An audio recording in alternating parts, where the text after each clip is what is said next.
아멘. 오늘은 같이 함께 버가모 교회를 통해서 우리가 배워야 할 점들을 같이 함께 나누도록 하겠습니다. 여러분들이 보고 계신 것처럼 버가모 교회는 다른 아시아 교회들보다 가장 북쪽에 있는 지역입니다. 그렇기 때문에 아시아 지역의 행정, 수도, 도시였습니다. 또한 로마로 가는 연결되는 그러한 교통의 요지일 뿐만 아니라 상업과 무역이 매우 발달한 그러한 지역이었습니다. 이 도시가 행정도시라는 것을 알 수 있는 것은 일반적으로 그 당시의 도시들은 사람을 죽일 수 있는 사형 집행권이 없었습니다. 그러나 이 버가모 지역은 사형할 수 있는 권한을 가지고 있었습니다. 그렇기 때문에 사형 집행권을 가지고 있다라는 것은 그만큼 그 도시가 권력과 힘이 있다라는 것을 상징적으로 보여주게 됩니다. 이러한 권력을 가지고 있었을 뿐만 아니라 이 버가모라는 뜻은 양피지란 뜻입니다. 그렇기 때문에 그 도시에는 20만 권이 넘는 그 책을 소유한 도서관이 있을 정도로 상당한 교육에도 관심이 있었습니다. 그래서 저 지역은 헬라 문화와 그리스 문화가 혼합되어진 그러한 도시로 잘 알려져 있습니다. 그 당시에 버가모 지역에는 가장 중요한 4개의 신이 있었습니다. 제우스, 아테네, 디오니수스, 아스클레피우스라는 4개의 중요한 신이 있었고 또 그 신을 모시고 있는 신당이 있어서 당시에 우상 숭배가 매우 활발하게 이루어진 도시입니다. 이러한 우상 숭배가 있는 곳에 빠지지 않는 것은 황제 숭배입니다. 그렇기 때문에 당시 황제인 아우구스투스의 신전이 건립된 최초의 도시입니다. 그만큼 힘이 있는 도시다라는 겁니다. 그래서 이 버가모는 해발 300m 위에 세워진 도시인데 그 도시 위에 많은 신전들과 황배를 모신 신전들이 있었기 때문에 오늘 본문 13절에서는 이렇게 말합니다. 거기는 사탄의 권자가 있는 곳이다. 이렇게 말할 정도로 그 버가모 지역은 우상이 매우 득세하고 있다라는 것을 우리가 잘 알고 있습니다. 그렇기 때문에 이런 도시에서 신앙생활을 한다라는 것은 매우 어려운 일입니다. 또한 핍박도 박해도 상당히 많았던 것을 알게 되어집니다. 그래서 13절에 보면 주님께서 이렇게 이야기하시죠. 내가 어디에 사는지 내가 아노니. 그러니까 주님께서도 오늘 버가모 교회가 어떠한 형편이고 어떠한 환경 속에서 교회가 세워졌고 성도들이 신앙생활을 하고 있는지에 대해서 너무나 잘 알고 계셨습니다. 이러한 버가모 교회를 향해서 주님께서 오늘 칭찬과 책망 그리고 권면을 주시는데 우리는 이 칭찬과 책망 권면을 통해서 오늘 이 시대 특별히 종말의 때를 살아가는 우리들은 어떠한 믿음과 어떠한 교회를 만들어 가야 할 것인가에 대해서 같이 함께 나누어 보도록 하겠습니다. 그 첫 번째 칭찬을 통해서 배우는 교훈은 믿음을 굳게 지킨 교회다라는 겁니다. 오늘 본문 13절 같이 함께 읽어보도록 하겠습니다. 내가 어디에 사는지를 내가 아노니 거기는 사탄의 권자가 있는 데라. 내가 내 이름을 굳게 잡아서 내 충성된 증인 안디바가 너희 가운데 곧 사탄이 사는 곳에서 죽임을 당할 때에도 나를 믿는 믿음을 저버리지 아니하였도다. 아멘. 아까도 말씀드린 것처럼 23절에 보면 그 도시를 사탄의 권자가 있는 곳이다 라고 말하면서 온갖 우상들이 가득한 도시로 이제 말씀을 하고 있습니다.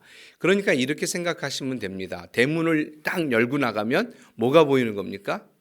신전, 우상들 이런 것들이 보이는 곳이 버가모 지역이다라고 생각하시면 될 것 같습니다.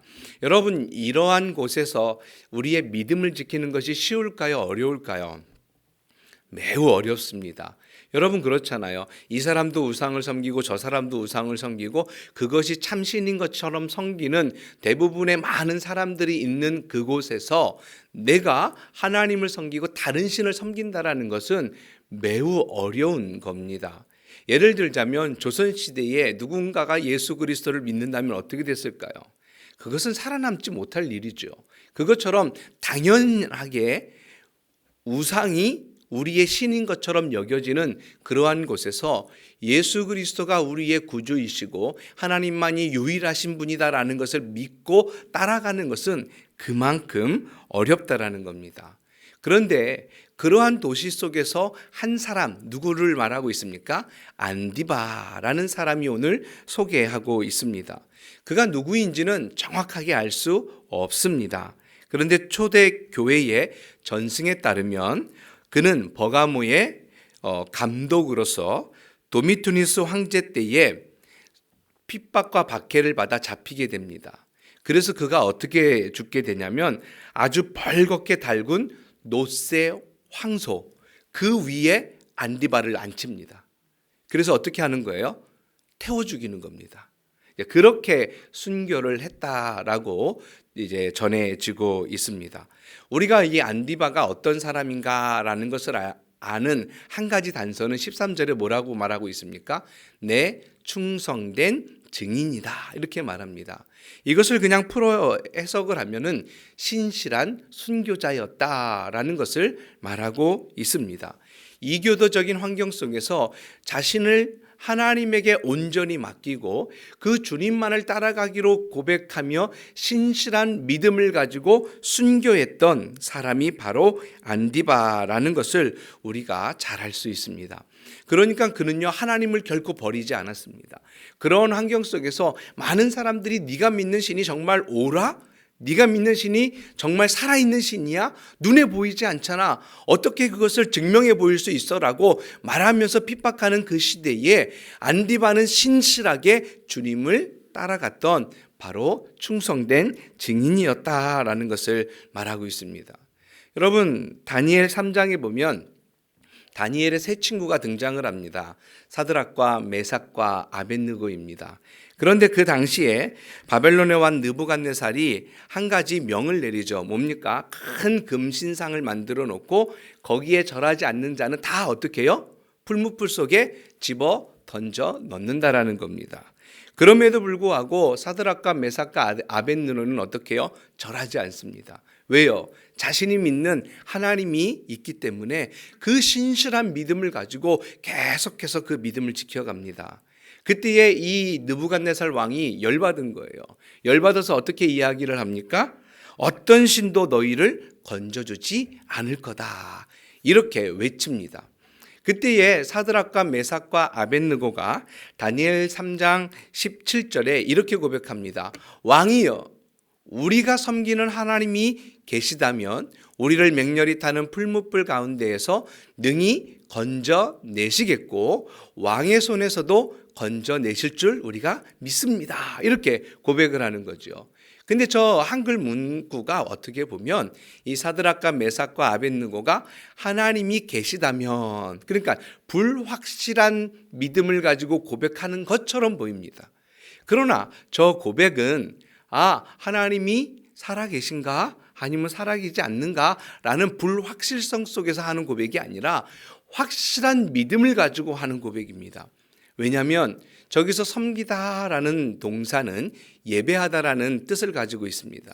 그렇기 때문에 그들은 하나님만을 예배하는 예배자였음을 우리가 보게 되고, 그들은 다른 신이 있고 다른 우상이 있을지라도 오직 우리의 예배의 대상은 누구라는 겁니까? 하나님임을 지금 고백하고 있다라는 것을 우리는 알 수 있습니다. 그리고 나서 18절에 이렇게 말합니다. 그렇게 하지 아니하실지라도, 하나님께서 나를 불무불 속에서 건져내시지 아니할지라도 왕이여, 나는 내가 섬기는 하나님만 섬길 겁니다. 당신이 세운 그 금신상에는 절대로 절하지 않을 겁니다. 라고 그들이 고백을 하게 됩니다. 여러분, 어떻게 사드락과 메삭과 아벳느고가 그러한 확실한 믿음을 가지고 이렇게 왕 앞에서 고백할 수 있었을까요? 그 한 가지 이유는 그들이 살아계신 하나님과 동행하고 있음을 지금도 믿고 있다라는 겁니다. 또한 오직 우리의 예배의 대상은 누구입니까? 하나님임을 깨닫고 그 하나님만을 섬기기 위해서 자신의 생명조차도 아끼지 아니하고 내놓을 정도로 그들은 하나님에 대한 확실한 믿음을 붙잡고 있었던 것입니다. 그래서 그들은 당신이 세운 그 신들을 섬기지 않을 겁니다 라고 고백을 하는 겁니다. 여러분, 그렇기 때문에 우리의 믿음은 좋은 환경이나 이런 환경에 달려있지 않다라고 저는 생각을 합니다. 환경이 좋지 않던, 환경이 좋던 그것과 관계없이 내 마음속에 하나님께서 주신 그 믿음을 가지고 하나님을 향하여 내 눈을, 시선을 고정하고 그분만이 참된 하나님을 믿는 그 믿음이 우리를 이렇게 고백할 수 있게 만드는 것입니다. 또한 우리에게 미래에 주어질 보상이 우리를 그렇게 만들지 않습니다. 여러분, 사드락과 메삭과 아벳느고의 행동을 통해서 그들이 받은 보상은 무엇입니까? 풀무불 속으로 던져진 겁니다. 그러한 미래에 주어질 보상도 아니라는 겁니다. 하나님께서 우리를 향해서 선물로 주신 그 믿음, 그것을 부여잡고 하나님만이 우리의 예배의 대상이고 유일하신 하나님임을 믿는 그 믿음이 바로 그들이 그렇게 고백할 수 있게 만들었던 겁니다. 여러분, 안디바도 동일합니다. 안디바가 순교를 당하면서까지 끝까지 믿음을 지켰다라고 말씀하시는 주님의 그 말씀 속에서 안디바의 신앙을 우리가 볼 수 있는 겁니다. 예수 그리스도만이 우리의 구원자 되시고 예수 그리스도만이 우리의 능력이시고 예수 그리스도를 볼 때에 하늘문이 열리는 놀라운 은혜를 스데반이 본 것처럼 그도 볼 것에 대한 확실한 믿음이 있다라는 것을 우리가 보게 되어집니다. 다윗이 시편 16편 4절에서 이렇게 고백합니다. 다른 신에게 예물을 드리는 자는 괴로움이 더할 것이라. 나는 그들이 드리는 피의 전제를 드리지 아니하며 내 입술로 그 이름도 부르지 아니하리로다. 아멘. 우리의 신앙의 고백이 되어야 될 줄 믿습니다. 다른 신에게 예물을 드리지 않는다라는 건 뭘까요? 피의 전제를 드리지 않는다라는 건 뭘까요? 그가 우리의 참 하나님이 아니라는 겁니다. 예배의 대상이 아니기 때문에 내 입술에 그들의 이름조차도 되지 않겠다라는 확실한 신앙의 고백을 다윗이 하고 있습니다. 사랑하는 성도 여러분, 오늘 이 시대도 상당히 비슷한 시대가 아닐까라는 생각이 듭니다. 이러한 우상이 난무하고 우리가 그것 때문에 핍박을 받는 세대는 아니지만 우리가 정말 신앙을 지켜가고 믿음을 지키며 하나님만이 유일하신 분으로 우리가 믿고 그분을 따라가는 것이 어려운 시대가 되어져 버렸습니다. 여러분 어떻습니까? 우리 하나님이 여러분의 참 하나님인 것을 믿으십니까? 예수 그리스도만이 여러분을 위하여 십자가에 죽으시고 나를 위하여 정말 모든 것을 내려놓고 우리를 구원해 주신 하나님인 것을 믿으십니까? 이 믿음이 우리를 더욱더 굳건하게 할 겁니다. 오늘 이 신앙을 우리가 부여잡고 이 믿음을 향하여 하나님을 향하여 우리가 예배드릴 수 있는 하나님의 백성이 되어지기를 주님의 이름으로 간절히 축복합니다. 두 번째로 책망을 통해서 우리가 배울 교훈은 타협하지 않는 교회가 되어야 한다라는 겁니다. 오늘 본문 14절, 15절 말씀 같이 함께 읽도록 하겠습니다. 그러나 내게 두어 가지 책망할 것이 있나니 거기 내게 발람의 교훈을 지키는 자들이 있도다. 발람이 발락을 가르쳐 이스라엘 자손 앞에 걸림돌을 놓아 우상의 제물을 먹게 하였고 또 행음하게 하였느니라. 이와 같이 내게도 니골라 당의 교훈을 지키는 자들이 있도다. 버가모 교회에는 안디바와 같이 신앙을 신실하게 지켰던 사람이 있는가 반면에 또 신앙을 타협하며 신앙을 버렸던 자들도 있습니다. 오늘 본문에는 그러한 자들을 두 부류로 말하고 있는데 하나는 발람의 교훈을 따른 자들과 니골라당의 교훈을 따랐던 자들을 말하고 있습니다. 여러분, 발람의 교훈은 민수기 22장에서 25장에 기록된 내용을 두고 말씀하고 있는 겁니다. 이스라엘 백성들이 출애굽을 하고 난 뒤에 모압 지방으로 이제 가고 있는데, 그 당시 모압의 왕이었던 발락이 돈을 주고 거짓 선지자 발람을 사게 됩니다. 그리고 나서 이스라엘을 어떻게 해요? 저주하라고 합니다. 그러나 하나님의 사자가 이 거짓 선지자 발람의 입을 막습니다. 그리고 오히려 어떻게 하게 합니까? 이스라엘을 축복하게 합니다. 근데 그때에 이 발람이 꾀를 한 가지 내게 됩니다. 어떤 꾀냐면 모압의 여인들을 깹니다. 그래서 그들의 신에게 제사를 드릴 때에 이스라엘 백성들을 초청을 하게 합니다. 그래서 우상에게 드렸던 제물을 먹게 하고, 또 어떻게 해요? 절하게 하고, 또 음행하게 합니다. 행음하게 합니다. 여러분, 그 결과가 어떤지 아십니까? 하나님께서 매우 진노하셔서 연병을 일으켜서 25,000명이라는 이스라엘 백성들이 죽게 되어집니다. 여러분, 이것을 두고 발람의 교훈이라고 합니다. 그런데 여기서 우리가 조금 더 깊게 들어가야 하는 것은 무엇이냐면, 발람은 무엇을 쫓아갔던 사람입니까? 모압의 왕의 돈을 쫓아간 사람입니다. 그러니까 오늘 그것을 우리가 보면서 추측할 수 있는 건 뭐냐면, 이 버가모 교회 성도 중에 돈을 쫓아갔던 사람들이 있는 겁니다. 무엇을 위해서?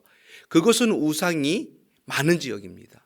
그렇기 때문에 교회에 나오면서 우상을 통해서 이익을 얻는 사람들이 많았던 겁니다. 그러니까 예수를 믿으면서도 어떻게 해요? 한 발은 예수를 믿고 한 발은 세상 속에 두면서 그 우상을 통해서 이익을 얻는 데에 쫓아갔던 사람들이 있었다라는 겁니다. 그들은 불의의 싹을 사랑했던 사람들입니다. 돈이라는 걸림돌에 넘어졌던 사람들입니다. 그런 사람들을 어떻게 해요? 발람의 교훈을 쫓은 사람들이다라고 말하고 있는 겁니다. 두 번째로 니골라당이라는 교훈을 쫓은 사람들이 있습니다. 이 니골라당이라는 것은요, 영지주의에서 나온 한 분파인데, 그들은 영과 육을 분리합니다. 그래서 영은 아주 선하고 좋은 것이지만 육은 아무것도 아니라고 생각을 합니다. 그래서 자신이 믿음을 가지고 있다면 어떻게 해요? 자신의 육체는 어떻게 해도 상관이 없다라고 말하면서 방종과 자유에 빠져서 생활했던 사람들입니다. 그러니까 그들은 믿음을 지킨다라고 말하면서 어떻게 해요? 음행하고 행음하면서 우상을 섬기는 그 일에 빠졌던 사람들이라는 겁니다. 여러분, 이것이 바로 그들이 따랐던 것을 주님께서 오늘 책망하고 있습니다. 여러분, 이스라엘 백성들이 바벨론의 포로를 잡혀간 지 이제 70년이 됐습니다. 하나님께서 70년이 되어서 그들을 어떻게 해요? 다시 예루살렘으로 보내서 예루살렘 성전을 회복하는 그 일에 하나님께서 허락을 하십니다. 그때의 첫 번째 이제 지도자들이 스룹바벨과 예수아였습니다. 그래서 스룹바벨과 예수아가 예루살렘에 도착해서 예루살렘에 재건을 하기 시작하는데, 그때에 거기에 있던 사마리아 사람들이 제안을 합니다. 어떻게 제안을 하냐면, 우리도 하나님을 찾는 자이며 하나님께 제사하는 자다. 그러니까 같이 함께 예루살렘 성전을 건축하는 그 일에 동참하게 해달라고 제안을 합니다. 여러분, 그런데요, 사마리아 사람들은 어떤 사람들입니까? 그들은 혼합주의와 다신론적 사상을 가지고 있는 사람들입니다. 그렇기 때문에 스룹바벨과 예수아가 단호하게 그들의 제안을 어떻게 할까요? 거부합니다. 그 이유는 단 한 가지였습니다. 뭐냐면 그들이 믿는 하나님은 뭡니까? 그들이 믿는 여러 신들 중에 그냥 하나에 불과하기 때문입니다. 유일하신 하나님을 믿는 것이 아닙니다. 여러분, 우리가 한번 생각해 보아야 할 것은, 예루살렘 성전을 회복한다라는 것은 어떤 의미일까요? 단지 건물을 짓는 걸까요? 그렇지 않다라는 겁니다. 예루살렘 성전을 건축하고 회복하는 것은 거룩함을 다시 회복하는 겁니다. 언약 공동체로서 예배 공동체를 회복하는 것이 바로 예루살렘 성전을 건축하는 중요한 이유 중에 하나인 겁니다. 그래서 그들이 외친 것은 무엇입니까? 여호와를 위하여 우리가 홀로 건축하겠다라고 그들에게 선포를 하게 되어집니다. 여러분, 우리가 잘 알고 있는 것처럼 부산에서 WCC라는 모임을 한 적이 있습니다. 교회연합. 그런데 그 당시에 거기에서 읽혀졌던 기도문 혹시 아십니까? 여러분, 제가 잠시 한번 읽어드릴게요. 혹시 오해하고 들으시면 안 됩니다. 제가 그렇게 기도하는 건 아닙니다. 오 하나님 부처님, 살려달라 매달려야 하는 건 우리 자신인데 거꾸로 당신이 우리를 향해 애원하시다니요. 무력한 당신, 한없이 작은 당신, 한없이 작은 당신, 한 중생이라도 더 구제하기 위하여 극락 언저리를 서성대는 당신, 땅바닥에 납작 엎드려 아래로 오랜 세월을 흐르는 강물은 바로 당신의 눈물입니다. 사랑이고 자비입니다. 하늘에 계신 하나님, 부처님, 성모 마리아님, 소태산 태종님의 마음에 연하여 오늘 4대 종단의 종교 여성이 일심으로 간구하오니 부디 이 땅에서 죽임의 구판 대신에 신명나는 살림의 구판이 벌어지도록 인도해 주십시오. 나미아무탑을 아멘. 이런 기도가 됐습니다.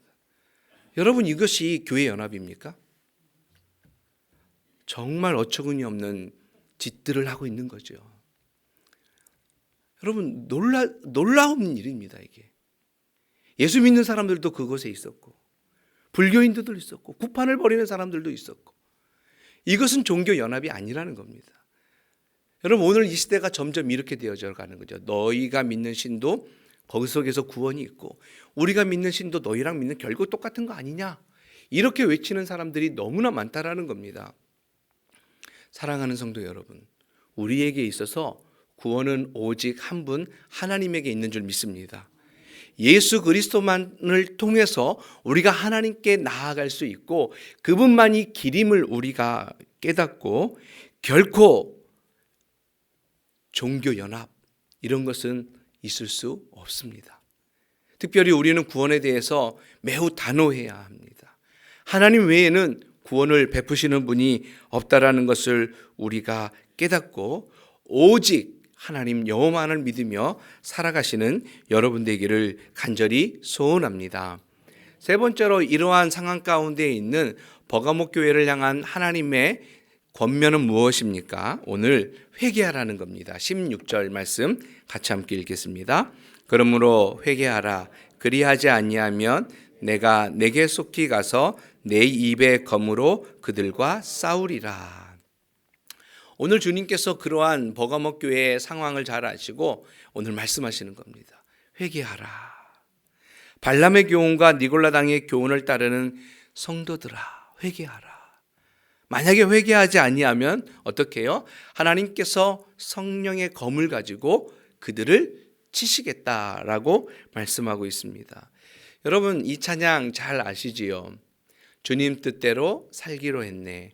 주님 뜻대로 살기로 했네. 뒤돌아서지 않겠네. 뒤돌아서지 않겠네. 어떠한 시련이 와도 수많은 유혹 속에도 세상이 이해 못하고 우리를 조롱하여도 신실하신 주님 약속만 붙들리라. 결코 돌아서지 않으리. 이 찬양의 가사가 여러분들과 저의 고백이 되면 참 좋겠습니다. 어떠한 시련이 와도 수많은 유혹 속에도 세상이 이해 못하고 세상이 나를 향하여 손가락질하며 조롱하고 내 하나님이 어디 있느냐, 그 하나님이 살아계시냐라고 조롱할지라도, 그 하나님이 눈에 보이지 않을지라도 그 하나님은 나와 함께 하시는 분이고 나를 인도하시고 나를 위하여 죽으신 분이라는 그 사실을 믿음으로 고백하며 결코 세상으로 다시 나의 발을 돌이키지 않겠다라고 고백할 수 있는 여러분들과 제가 되기를 간절히 소원합니다.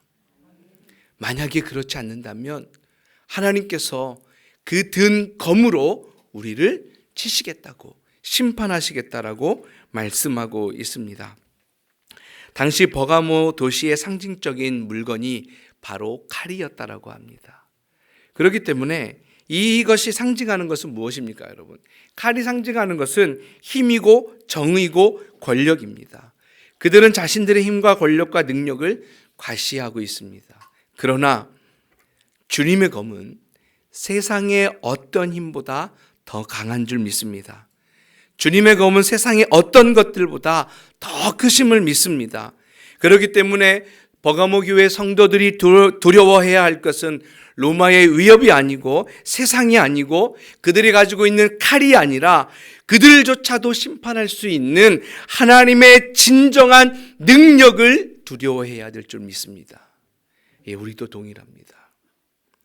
그러므로 성령의 검, 곧 우리는 말씀의 검을 붙잡아야 합니다.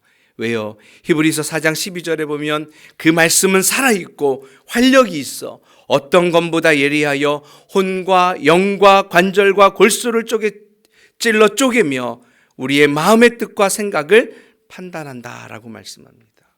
그 검, 하나님의 말씀의 검, 성령의 검을 붙잡고 우리가 이러한 유혹에서 물러서지 아니하고 오직 하나님께로 나아갈 수 있는 거룩하고 순결한 사람으로 살아가기를 간절히 소원합니다.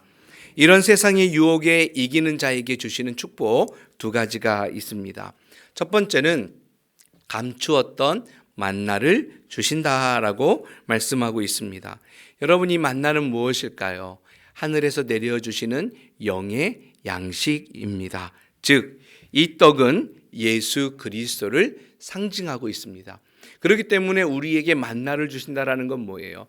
너희가 세상의 유혹과 또 우상 숭배와 그러한 곳에서 핍박과 박해 속에서도 내 믿음을 안디바처럼 지킨 너희에게 무엇을 주신다고요? 만나를 주신다라는 것은 예수 그리스도와 영원히 함께 할 수 있는 그 특권을 주시겠다라고 말씀하고 있습니다.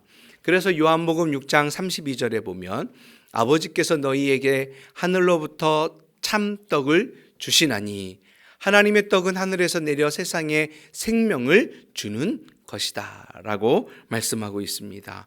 이 생명의 떡이 이미 여러분에게 주어진 줄 믿습니다. 두 번째로 흰 돌을 주신다라고 약속해 주셨습니다. 이 흰 돌은 고대에는 재판에서 승리했을 때 주어지는 돌입니다. 그러니까요, 여러분, 마지막 심판의 때에 어떻다라고요? 우리가 믿음을 굳게 지킨 자에게 이 흰 돌을 주시겠다라는 겁니다. 결국 우리가 승리했다라는 것을 상징적으로 말씀해 주고 있습니다. 또한 저 돌은 연회장의 초대장으로도 사용이 됐다라고 합니다. 그러니까 하나님의 그 영광스러운 하늘나라의 그 큰 축제에 우리가 초대를 받았다라는 겁니다. 여러분 손에 이미 저 돌을 가지고 계신 걸 믿으시길 바랍니다. 저는 여러분들이 끝끝내 하나님을 부인하지 아니하고 지금 가지고 있는 그 믿음과 신앙을 따라 주님 오시는 그날까지, 주님이 부르시는 그날까지 그 믿음을 소유하고 걸어갈 것을 저는 믿습니다. 사랑하는 성도 여러분, 이 돌, 하나님의 은혜의 돌, 하나님의 초청받은 하나님의 백성으로 이 땅에서 그 천국을 누리며 맛보며 또한 살아갈 수 있는 여러분 되기를 주님의 이름으로 간절히 축복합니다.